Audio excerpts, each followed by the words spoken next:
Ladies and gentlemen, Your Excellencies, I think that over the past few days we've converged.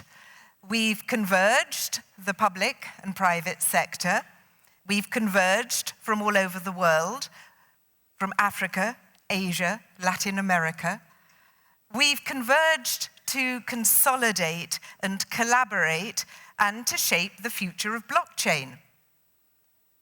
And we're going to have to converge if we're going to meet the 17 Sustainable Development Goals by 2030.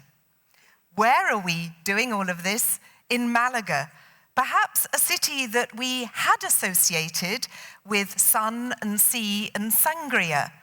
But now we know that it's a global blockchain hub, and it has been our wonderful host for the first Global Blockchain Congress.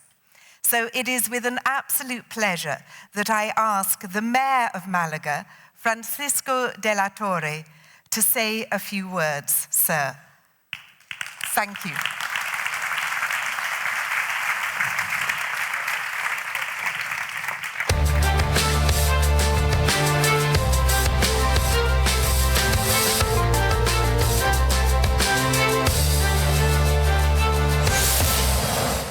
Good afternoon, and welcome to Málaga, dear friend. First of all, I would like to greet the President of Latvia, Egils, Levits. It is an honor for our city to have you today in an event of this nature, global, inclusive, and innovative. Convergence is completely aligned with Malaga's positioning as a city of knowledge and technological hub of Southern Europe. In Málaga, we have specialized in developing and hosting meetings that raise dialogue and open horizons around the most relevant innovative agenda in the international scene, like here in Convergence. I would like to add the greet to the Professor Silvio Micali, Professor del MIT, and Professor Bitange Ndemo, expert in digital transformation, and special greet and welcome also for Honorable Mr. Egils, UN Assistant Secretary General and Executive Director of UNITAR. Therefore, we consider the development of blockchain technology as a disruptive tool intended to transform the world. I also greet Mr. San Basilio, Secretary General of Treasury and International Financiation. In this scenario, blockchain development is also conceived as a source of hope for the progress and economic and social development of humanity in terms of sustainability and transparency. You will always count on us in this mission. With more Congress, dear President, dear Maria Parga. In our case, we have been leading an Introductory project during the last 15 years to transform the city of Málaga into a pole of attraction for innovative talent. We are already recognized as a center of activity specialized in economic and digital transformation stemmed from the irruption of the knowledge society. We are, therefore, in a city full of opportunity with an entrepreneurial tradition, a cosmopolitan personality, and an avant-garde approach. We have one of the highest living standards in Europe, an internationally renowned cultural offer with more than 40 museums and exhibition halls, in addition to the recent revitalization and renovation of our historical center. In this context, the celebration of this event to share knowledge and ideas about the near future linked to blockchain is an excellent opportunity to boost the growing internationalization of Málaga. I would like, before I end, invite the President of Latvia, Egils Levits, to speak here in this course. It's an honor to have you here, Excellence. It's an honor to hear now and you. Thank you, dear friend. I hope you all enjoy the Congress and your stay in our city. Please, Mr. President.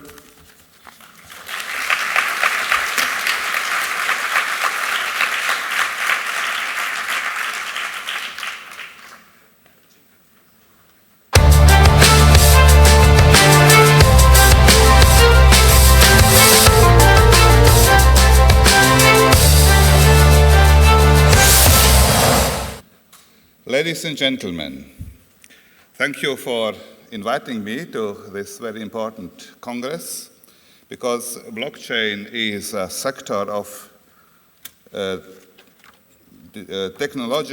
digital technological development, and I would like to say some words in general about the link between the democracy and digital technology. In the past, not so far ago, say maybe 25 years ago, if someone wanted to make up your own opinion about a topic, whether it was international relations or science or domestic politics, economy, or other topic, life looked simple.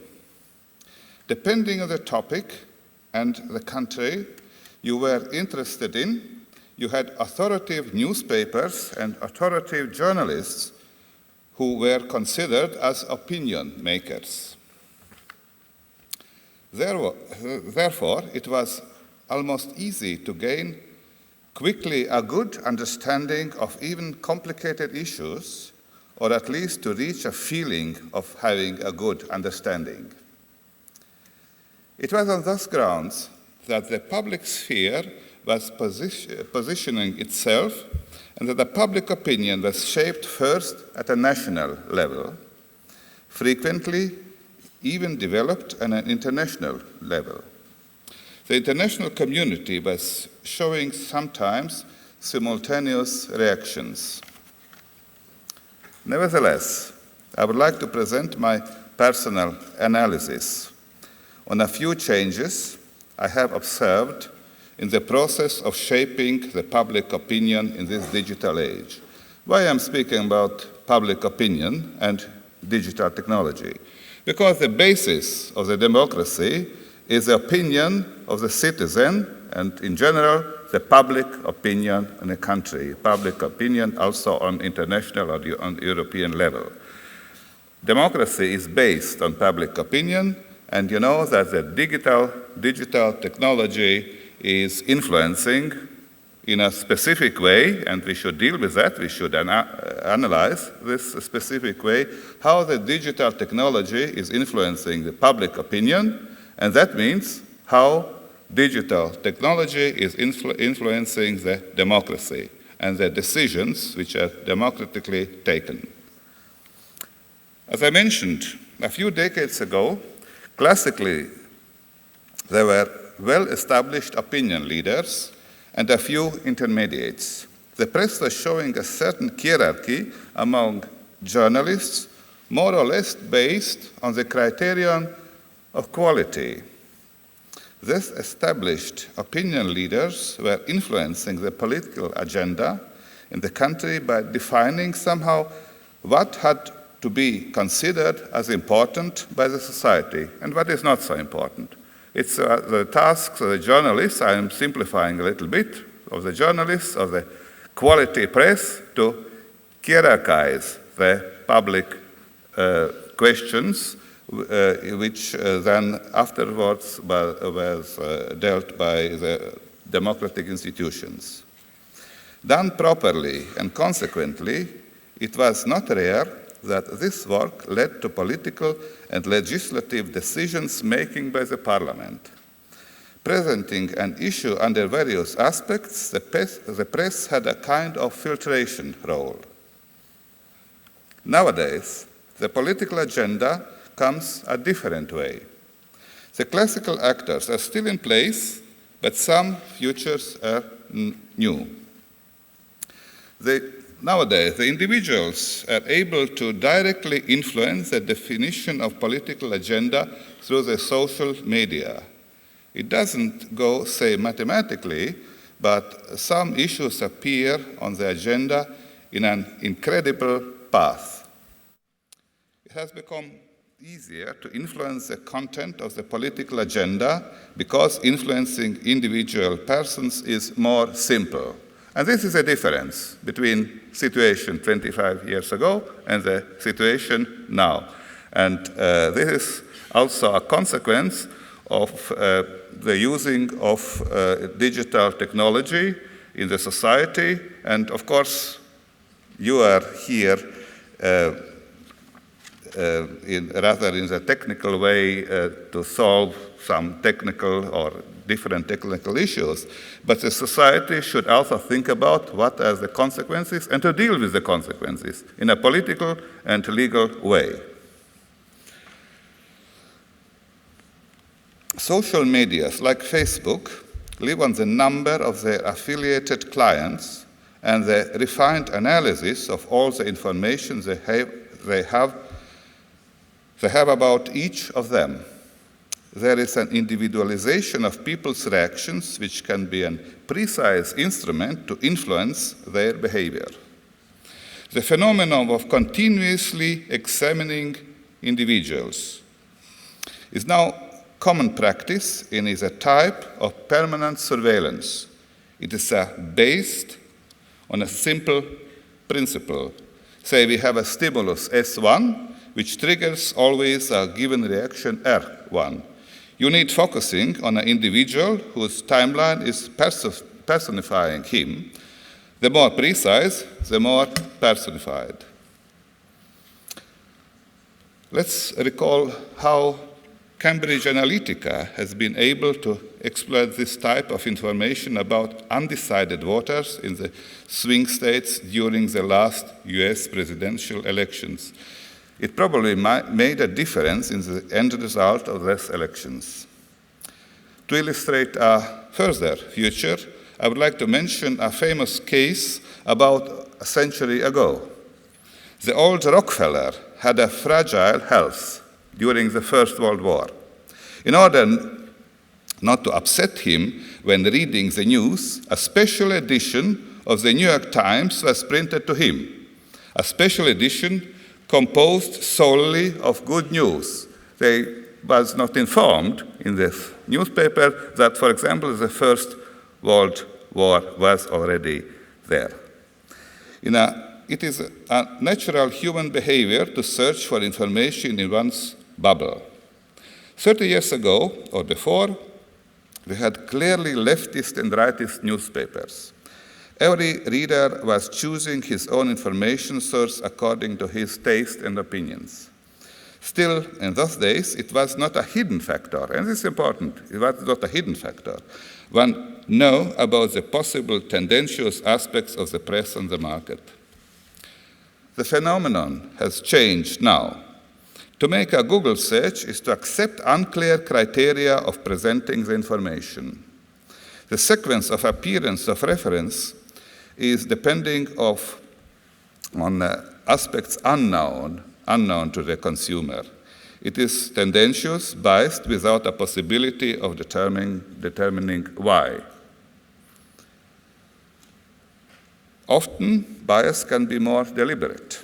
For example, a simple and very usual explanation is the mere fact that someone has paid for the information to be placed on the top of a list when certain keywords are typed. These biases are not without a risk for the consumers or even for the society, also for the politics. It is an expression of the Western capitalism system. The market can clearly interfere in politics in that way. Exactly this was reproached also to big social media. Facebook, for example, is defining criteria about what can be or what cannot be allowed. It is very much in line with Puritanism when it comes to naked pictures. But hate speech and radical political accounts haven't found such a strict opposition. In any case, communication on social media, as any communication, is by essence an intent to get some influence. Any people's conversation is based on the idea that I want to influence someone by saying my truth, and I am doing here also the same. On social medias, my personal influence gets highly diluted among hundreds of other influences, which in turn might be precisely designed for specific individuals. With time, it becomes harder to avoid it and easier to get influenced.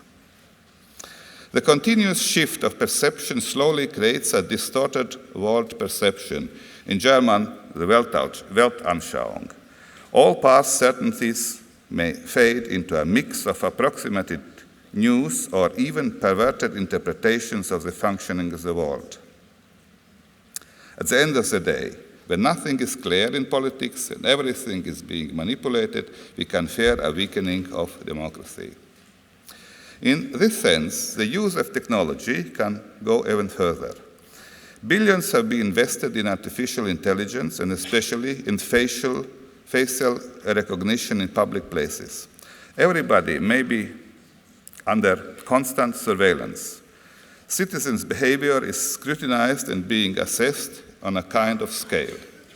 For example, on this basis, it is technically possible to create a system of social ranking, so that in some authoritarian countries is already in place or should be developed, so that mainstream behavior of the citizens is awarded, but negative consequences you can feel when you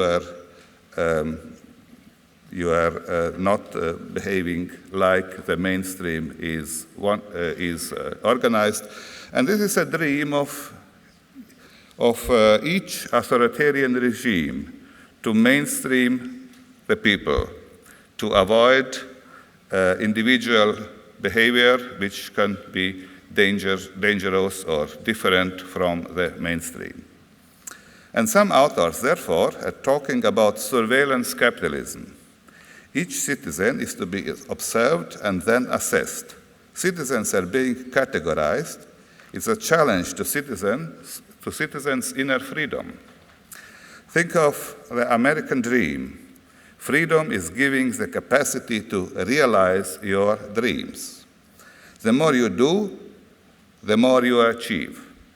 Under a constant surveillance, requiring adaptation to mainstream rules, citizens are being submitted to a constant control, and it is a classical case of conditioning.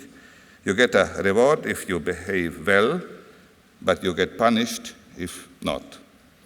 And this can also have influence to the progress of the society. Progress takes place mostly when someone does something that is not in accordance with mainstream behavior. Changes came always from minorities. And this is also now in question whether the mainstreaming of the people through social media, especially through constant surveillance, can also in a certain way influence the progress of the society in a specific way. Ladies and gentlemen, I think we have here, also in this Congress and in other congresses like this, posed the question what digital technology can do. But I think this question should be completed with another question. What digital technology should do? And what can do, it is a technical issue, and you are the specialist for that, and you have discussed all this. But what the digital technology should do, it's a political and also a legal issue. And this is not only for the specialists of IT sphere, but for the whole society, for the democratic politics, to decide, to speak about, to discuss what the digital technology should do. And this is, I think, after these changes, what I mentioned now, rather the awareness of the politics and awareness of the society to this issue, what the digital technology should do, is raised, and I think in the next years we will have a discussion, especially on these issues. For example, artificial intelligence.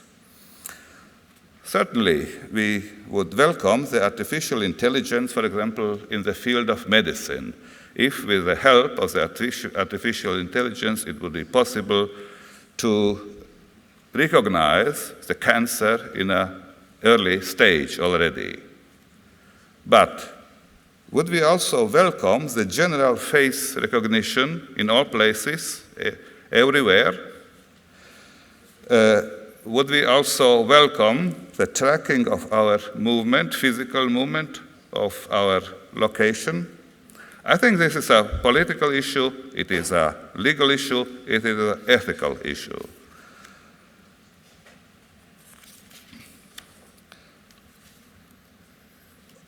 If we are speaking about digital technology, then we agree all that the digital technology is changing the world. But also the society should be prepared to these changes and should assess whether these changes are welcome or not. For example, face recognition, as I said already, and general surveillance. And also, I am a lawyer, and also the legal science should go and find new ways how to deal with that, because like in the technique, also the legal system should be developed in a way so that the legal system remain effective and can solve the problems of society. For example, in the legal congresses like this Congress, is a new issue is also discussed. For example, I said already that the source of big data is a constant monitoring of the behavior of the people, of each individual. And then after that, each individual is profiled so that you can deal with the profile in a certain way to influence his behavior. And then we should discuss also in legal terms whether the right to privacy should be designed in a more precise way so that we would have two specific rights: the right to monitor another person and the right not to be monitored as a part of privacy, the right not to be monitored, for example, by using of internet. I think these issues are discussed now also in legal circles. Also, you can see that the politics and especially the law is developing also further in order to not to fall behind the technical development. I will conclude also, because it's here the blockchain Congress, with legal improvement or absolute legal innovation, I would say, the Liechtenstein Blockchain Act, which developed also theoretical new approaches in legal system, like new approaches in the digital technology or in the technology as such, so that the blockchain, which was not regulated and also the practical use of the blockchain was not able under the current legal system, under the classical legal system. And it is a very interesting innovation, legal innovation, and I know that also other countries are preparing such laws. Liechtenstein is a very small country, but it is a member state of the European Economic Association.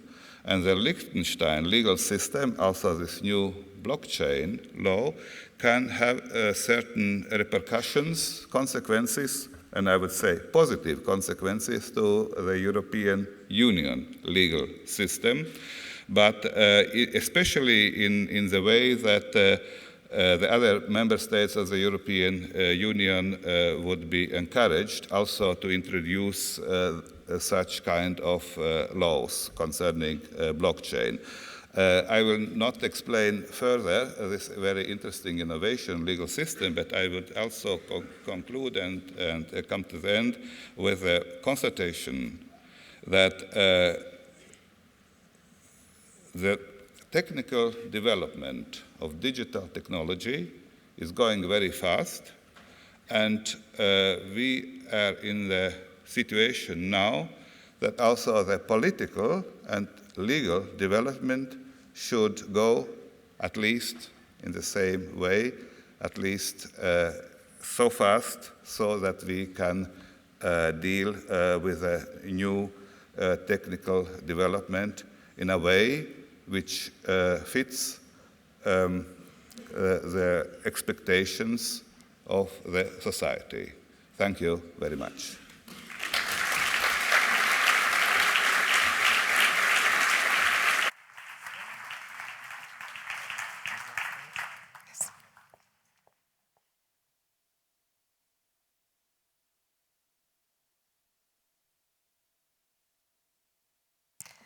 Thank you very much, President Levits, and I think you posed a very pertinent question.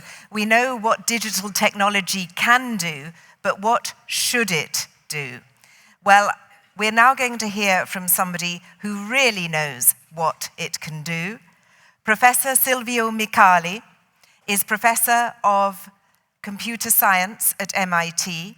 He's the winner of the Turing Award, the equivalent of the Nobel Peace Prize in computer science world. He's a founder of the blockchain Algorand, and he's going to talk to us about decentralization. What, how, and why. A round of applause, please.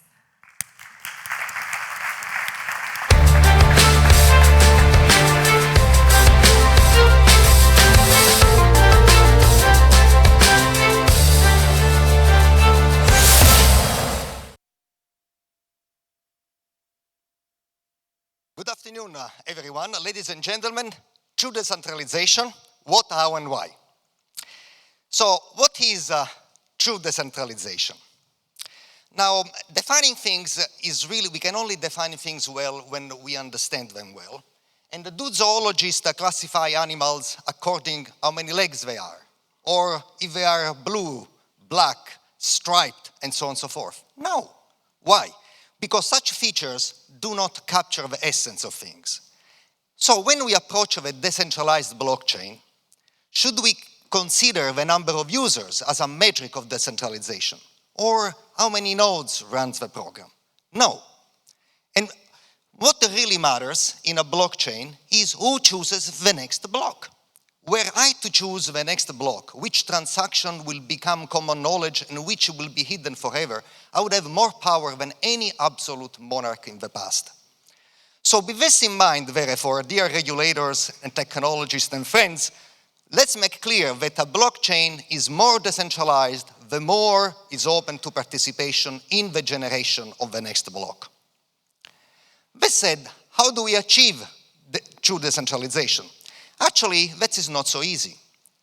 The famous blockchain trilemma postulated that at most two of the following three properties, decentralization, security, and scalability, were possibly achieved simultaneously. If this were true, there would be no need for such a conference.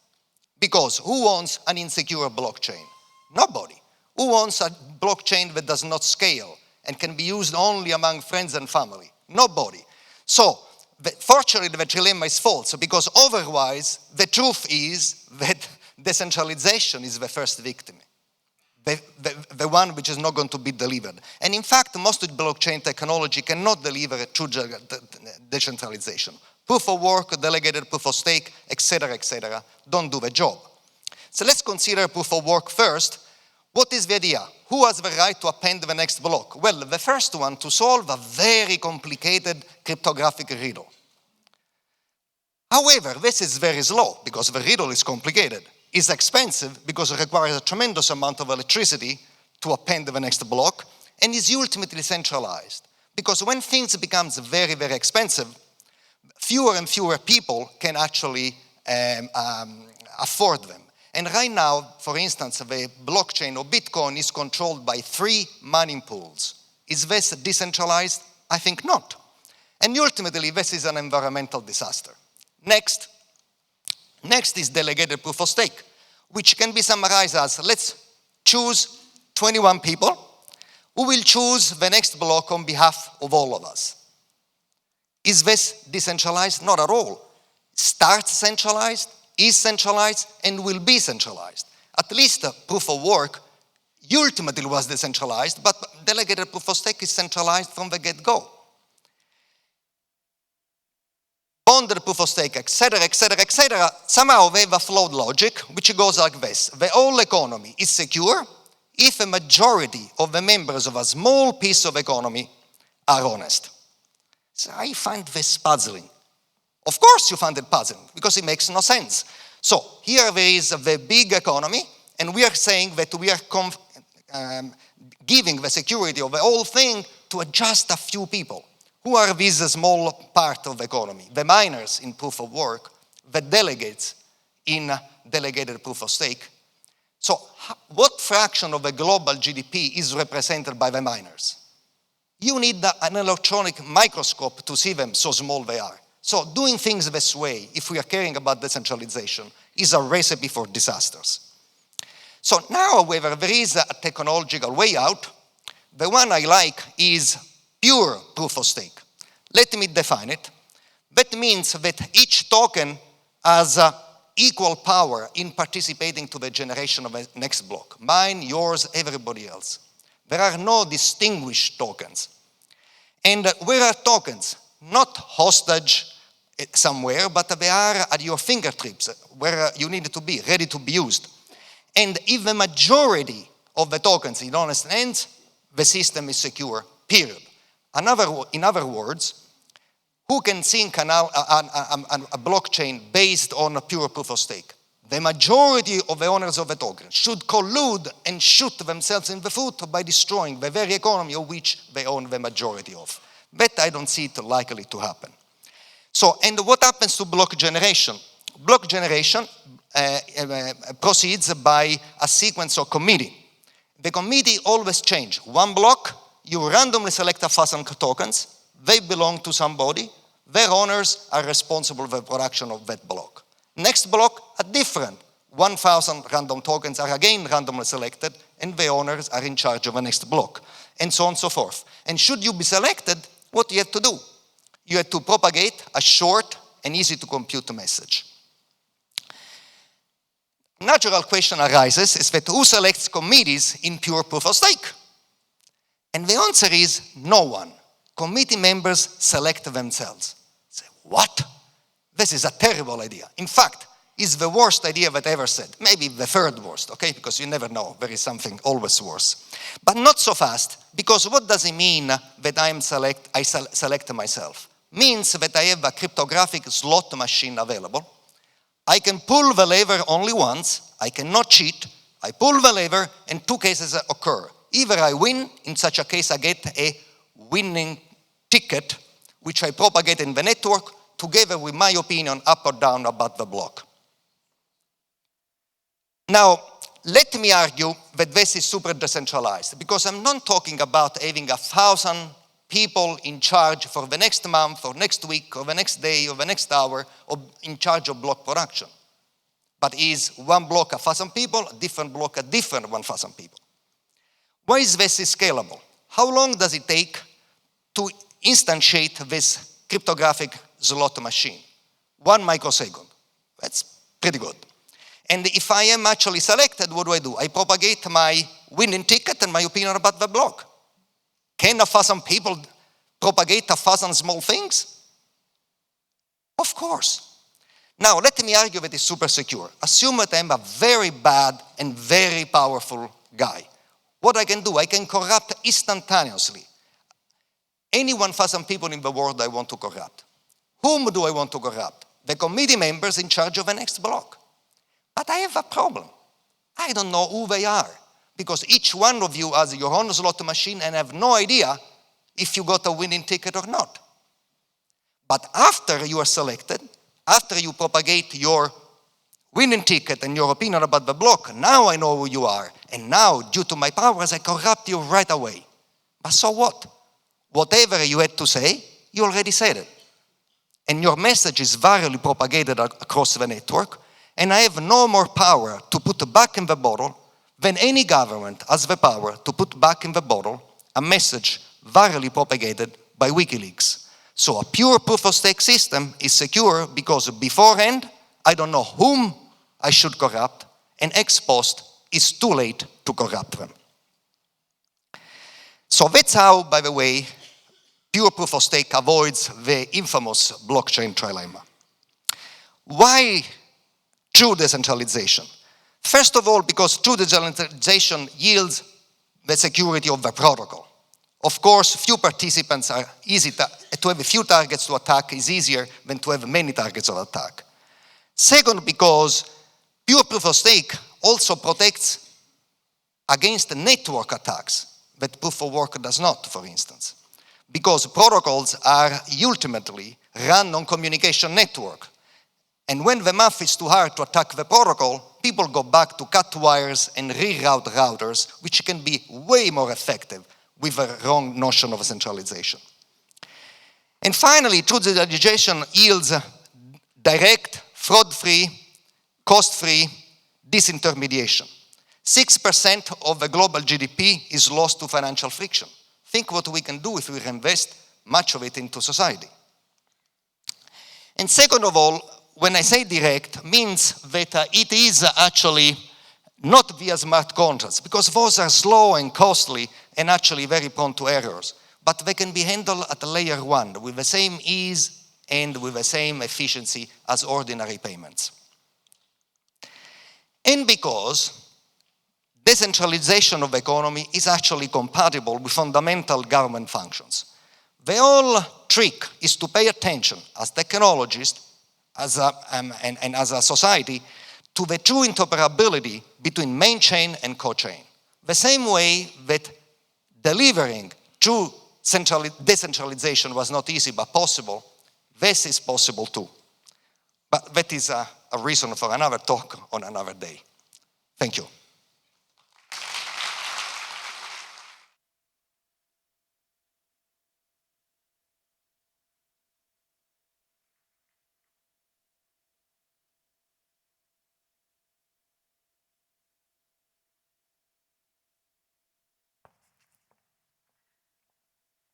Thank you very much, Professor Micali, for your clear logic about how important it is to have decentralization. Well, with blockchain, it's also important to have inclusion. And we've heard how important that it's used for social good and for the benefit of the people. So I'm delighted now to introduce another professor, Bitange Ndemo, from the University of Nairobi, and who is also the chair of Kenya's DLT and Artificial Intelligence Task Force. And Professor Ndemo was also permanent secretary at the ICT department in Kenya previously. And he will speak to us about inclusive development lessons learned. Sir.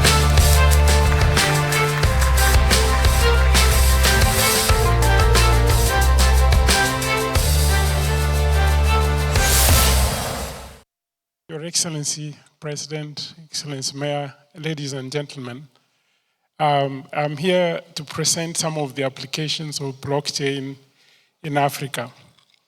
I want to begin with, this is my index. When the first industrial revolution came, many countries did not understand so much of it happened in Europe, in the US. The second, the same thing. The third, we began to see many other countries play a big role in the ICT sector, which spread across the world. We are now into the fourth industrial revolution, which is going to be dominated by these technologies, blockchain, artificial intelligence, machine learning. And this is why we are here today. As we speak about blockchain, it doesn't work by itself. That is what we have seen, at least on the ground. What I want to say is something that has been said. Much has happened with the cycles that we have for technology. These are the technological waves we have seen over the past few years. If you look at the internet, much of the research, although began in the 50s, in the 60s, is when we began to see things. By the 1990s, 30 years, it became commercial. Then mobility also, even though earlier inventions were in the 1900s, but it's 1969 when the Nordic countries came up with something you can call mobile. But it took a shorter time to go to commercial. And if you look at blockchain, although it's been around for a few years, it's going to take a shorter time to commercial. And that's what I'm talking about here today. But below, if you can look here about disruption solutions, during the internet, much of the world did not play much, especially monetization. It's mostly Americans. In mobility, Americans, Facebooks, Twitters, and Chinese. And I ask the question mark in blockchain. Will Europe be there? Would Africa be there? Would Asia be there? And those are the questions that we are asking. But in Africa, one thing that I can say that we would leapfrog this time around is because infrastructure has been dealt with. What you see in yellow are the terrestrial fiber optics, and the green ones are mostly the undersea cables that have brought so much broadband into Africa. This is the building block towards what we are talking here today. Some of the other infrastructure is key to ensure that we can deploy these technologies as trusted identities. In Kenya, we have done the trusted identity. What you see around the trusted identity is the tax system, the universities, the births and deaths. For so many years, dead people have been taking loans from banks, and the banks never recover the money. But it's going to be impossible with the trusted identity that we are building, which is a building block towards what we want to do with blockchain. Now, some of the early applications in my country, the average income earner spends up to 55% of the earnings on food. And it's simply because of a broken supply chain system. One company called Trigger Foods decided to use blockchain, IoT, big data to solve this problem. And they have managed to remove several middlemen who have been playing in between, making the cost of food to be so expensive. And because of that, they have been able to give more value to the farmers who are not able to get to market because middlemen used to exploit them. And then between the market and the retailer, we used to have like 10 middlemen. This one sells to the other before it gets to the market. That has been sorted out with blockchain. And the good thing is that with big data, they actually know, the kiosk owners, how much bananas they would sell or how much potentially they will sell, so that they would give them precisely the amount that will be sold so that they don't have any waste. They have reduced the risk with the small farmers, and with it, they have been able to have a credit score mechanism. And they are now financing mostly women who were never funded by the banks. They can be able to fund them. They are funding the farmers. A pilot of 500 worked very well. Now they have expanded. And other countries and other companies are beginning to use the same example to spread this across. And because we are hoping that we can raise resources for SMEs to grow, we've been able to develop legal sandboxes with the Capital Markets Authority. And we're beginning to see that even the SMEs that were not eligible for loans or able to get the loans, they can be able to raise money, especially through the securitized tokens. And that's what we're beginning to try with blockchain. The adoption of blockchain in my country, the biggest problem is resistance. People associated the new technologies to artificial intelligence, to job losses, and so it's very difficult sometimes to policymakers. I used to be a policymaker, I've been managed to do much to push it, but you still find those who resist. Then capacity building, which we've been talking here throughout, we still have to work on it. We have to finish the infrastructure. We have to create the enabling legal framework.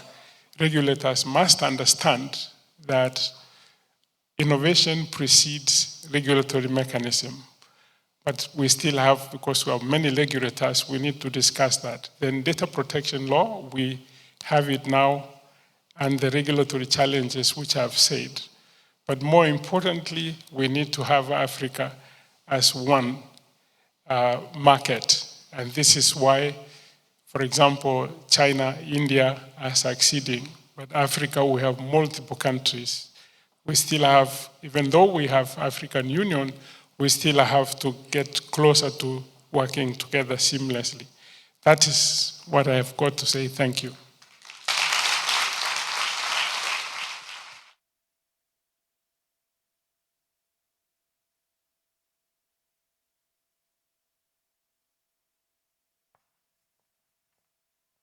Thank you very much, Professor, for sharing some of the initiatives in Kenya for promoting inclusive development. And of course, inclusive development and how technology can enable it is one of the key objectives of the UN's SDGs. And so it's with great pleasure now that I'm going to ask the UN Assistant Secretary General, Nikhil Seth, to say a few words to us.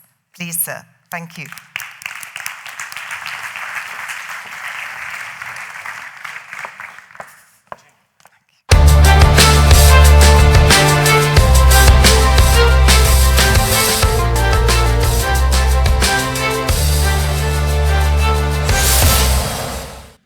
Distinguished President of Latvia, distinguished Mayor of Málaga, distinguished Professors Micali and Ndemo, all you participants in this Convergence Conference, ladies and gentlemen.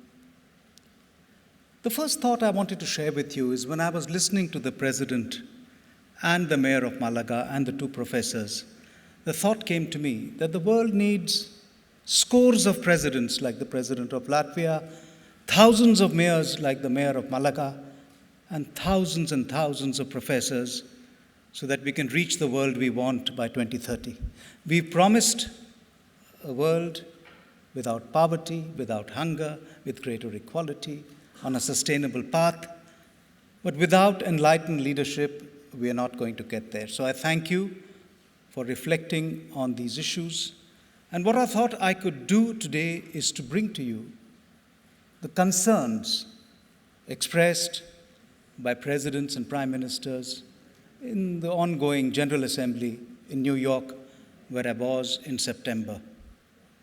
And the top two issues which were on everybody's mind were firstly on climate change and what that is going to do to our fragile planet, and the second, the difficulties and roadblocks on our way of realizing the 2030 agenda. Given the forum I'm speaking on, I wanted to reflect on the potential and scope of technology in getting to the world we want by 2030. If I go down each and every one of the Sustainable Development Goals, there's the potential and scope for technology in realizing the goals and targets and reaching the ambitions of the various SDGs. So what my appeal to all of you is, as you develop further the applications and potential of blockchain, and you look at digital technologies along the lines that the distinguished President of Latvia spoke, remember that you must put technology in the service of the poor. When I look at even the first Sustainable Development Goal, which relates to poverty, and I hear the potential of financial inclusion and mobile telephony, in upping rates of growth by between 1% and 2%, by a significant increase in the number of people who are included in finance, in banking. That itself offers one great avenue for the application of technology. When I look at the food systems that the world has and the dramatic agricultural transformations that are needed to get to sustainable agriculture, which contributes to 40% of greenhouse gas emissions and which contributes to over 40% of the world's freshwater use, there again the potential of digital technologies and other technologies is phenomenal. When we look at health and the issues the President of Latvia spoke, and you look at the ratio between doctors and the underserved patients in large parts of the developing world, e-health does offer tremendous potential. In my own little training institute, I did bring in blockchain into the world of immunizations and vaccinations, and training around the monitoring of immunization and vaccinations to make sure that vaccinations and immunization are effective. And that led to a tremendous change in the outcomes in education. And you look at the world of digital learning. If you look at the problems we face, we need to reach people not in the thousands, but in the millions. And we need to re-educate whole generations on what the SDGs and climate change are all about. Digital learning offers the potential of reaching people in their millions. If you look at water management, if you look at energy for all, if you look at the issue of smart grids, of renewables, of greater efficiency, if you look at sustainable infrastructure, if you look at the issue of smart cities, if you look at everything around climate change, if you look at the need for more evidence-based and data-based policies, there is a lot that technologies offer in these areas. One area which technology applications are looked at much less is in the whole area of creating peaceful and just societies. Of course, the President of Latvia spoke about how digital information and misinformation can distort elections. They can lead to all kinds of negatives, but there is great potential, including in the issuance of identity cards, of passports, of birth, wedding and death certificates, and personal identification. Having a personal identification, and there are billions in the world who don't have any personal identification, will be the start of a great revolution in reaching the goal 16 on peaceful, just, and inclusive societies. So technology, digital technologies, what you're looking at, blockchain technologies, offer great potential to our troubled world. And as you think through what you need to do, what you can do, please keep foremost on your mind, the world we need is a world with less inequality, a world with less poverty, a world with less hunger, and a world which is just and fair. I thank you very much.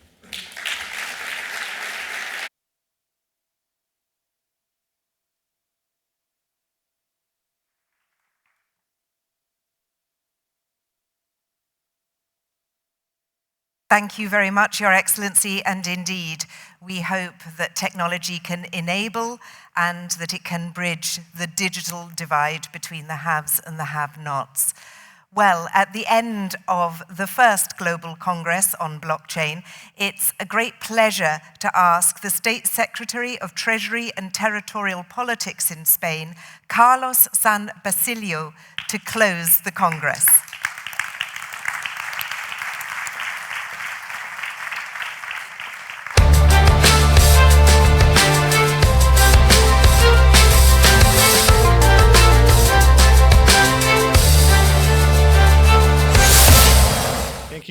Thank you very much.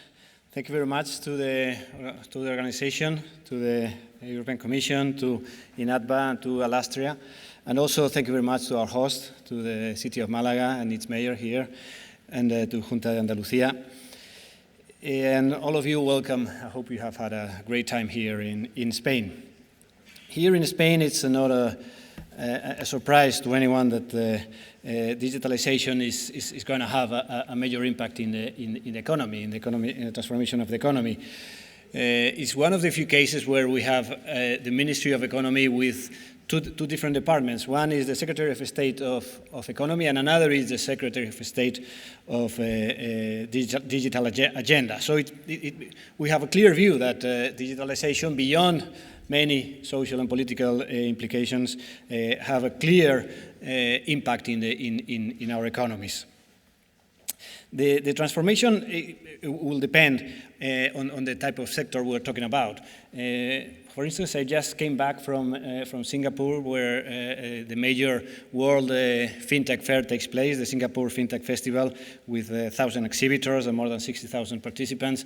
And I could really witness how deep the transformation of the financial sector is going to be because of finance. Here, we're not talking about just support functions. We're talking about the core business of the finance industry, how they produce their services, how they commercialize these services. This all is being impacted by digital transformation. And here, blockchain technology has a big impact. Those in the industry who are not here these days are in Singapore, because also there was a strong presence of your colleagues there in this festival. But beyond finance, it's clear that the impact of the digitalization in the economy is going to be structural. We're talking about a full transformation here.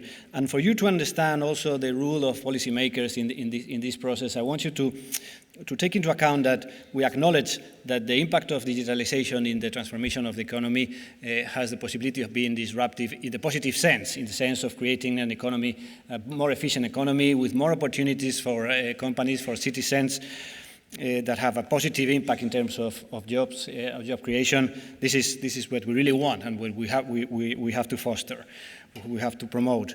But at the same time, we have to also take into account that the digitalization, if not handled properly, can have a disruptive impact on the dark side, which is bring some instability in the financial sector, could be very clear, but also an impact in terms of jobs, with some impact also in the social reaction towards this process. So that's why policymakers, we have to be cautious when approaching this phenomena. And we have to work gradually, trying to better understand what we're dealing with. For instance, one initiative that has been proved successful in several cases is the use of sandbox initiatives to test this new technology in a limited and well-controlled environment. Here in Spain, we're about to launch our own sandbox for fintech, hopefully in the early months next year. And it will help us to assess how our regulation has to adapt to the challenges of this new technology. But we also are we're very conscious that it's not through national regulation how we can address the risks and the potential of digitalization. Here in Europe, we have a clear lead in the European Commission that has to promote the necessary regulation to ensure that we get the balance right between the promotion of innovation and also keeping the risk well under control. So here also I want to thank the European Commission for the leadership, the role that the EU blockchain partnership is playing, and also this new initiative with INATBA, to which we wish the best. Here in Spain, we have our own case of a partnership between the private and the public sector in the development of blockchain, which is Algorand, with the participation of SMEs and large companies, more than 500 participants, and that is allowing Spain to be at the forefront of the blockchain in innovation. We want to stay there, and we want Europe also to be here at the forefront of all those innovations. We think it's essential to make sure that we don't miss the train, at the same time that we address the digitalization in the right direction. So, just to conclude, I hope this Congress has been useful to all of you. I'm sure you have had a good time and have enjoyed the city of Málaga, and I hope that we can see you here again sometime soon. Thank you very much.